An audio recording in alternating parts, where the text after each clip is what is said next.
બટોગે તો કટોગે કહેતી સરકાર આજે એક યુજીસી કાનૂન લઈ આવી છે, જેનાથી હરેક સમાજ અલગ અલગ થઈ જાય અને એક સમાજવાદનું એક રાજકારણ રમવા જઈ રહી છે આ સરકાર.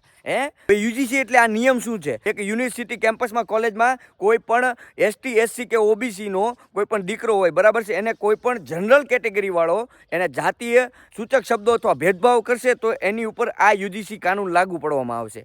હવે સામાન્ય રીતે તમે સમજો, હમણાં દિલ્હીમાં એક ઘટના બની આ કાનૂનને તહેત કે એક દીકરીને એક એસટી એસસી સમાજના દીકરા દ્વારા એને પ્રપોઝ કરવામાં આવ્યું, જનરલ કેટેગરીની દીકરીને. અને ત્યારે એ દીકરી એમ કીધું કે મારે હજી ભણવામાં ધ્યાન દેવું છે, મારે હજી આ બાબતમાં નથી પડવું. એટલે એ દીકરાએ એવું કીધું કે હવે તું ધ્યાન રાખજે, તું મારી નજરમાં છો, એમ કરી ત્યાંથી ચાલો ગયો. પણ યુજીસી તહેત એ દીકરાએ એ દીકરી ઉપર કેસ કર્યો કે ભાઈ આણે મને જાતિવાચક શબ્દો કીધા. પછી આ જનરલ કેટેગરીની દીકરી ઉપર જે આ મુકદ્દમો ચાલુ થયો, અને મુકદ્દમામાં જે જાંચ પડતાલ વાળા હોય છે ને, એ પણ એસટી અને એસસી વાળા જ તે, કોઈ પણ જનરલ કેટેગરીનું એમાં સ્થાન આપવામાં આવતું નથી. જો જાતથી જો સાબિત નથી થતું કે ભાઈ ખરેખર આ દીકરીનો વાંક નથી, આ ખોટું બોલે છે, તો જે આ દીકરાએ જે એની માથે કેસ કર્યો તો, ખોટો કેસ કર્યો તો, એની ઉપર કોઈ પણ પ્રકારની કાર્યવાહી નહીં થાય. કેસ કરતા જ એ દીકરીના માતા પિતા જે એ દીકરા પાસે આવ્યા, ભાઈ તું આવું શું કામ કરે છો એમ. જનરલ કેટેગરીની દીકરીના પિતા એની પાસે ગયા, એના પિતાશ્રી પાસે દીકરાના, અને ત્યાં જઈને એને સમજાવ્યું 50,000 રૂપિયામાં છેલ્લે એને પોતાની આબરૂ ન જાય, એ દીકરી એની ત્યાં ભણી શકે એ કેમ્પસની અંદર,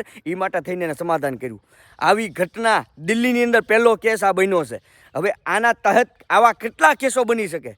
શું આવી રીતે સવર્ણોને, જનરલ કેટેગરી વાળાને હેરાન કરવામાં આવશે સરકાર દ્વારા? આનાથી સરકાર જાતિગત ભેદભાવ બંધ કરવાનું પ્રયત્ન કરી રહી છે, પણ આ તો એકદમ ખોટું છે. આમાં તો અમુકનો ભેદભાવ વધશે, એકબીજા સમાજ હામાહામી થશે.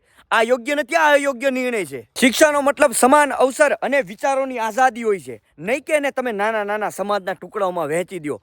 જ્યારે કાયદો જ આવી રીતના ભેદભાવ વાળો બનશે તો આમાં સમાજ બધા એક ક્યાંથી થશે? અને જો ખરેખર આ સરકાર જો આ જાતિગત ભેદભાવ દૂર કરવા માંગતી હોય તો જેટલા પણ અધિકારો, જેટલા પણ આ જે છે, બધાને સમાન હક હોવો જોઈએ આ દેશની અંદર.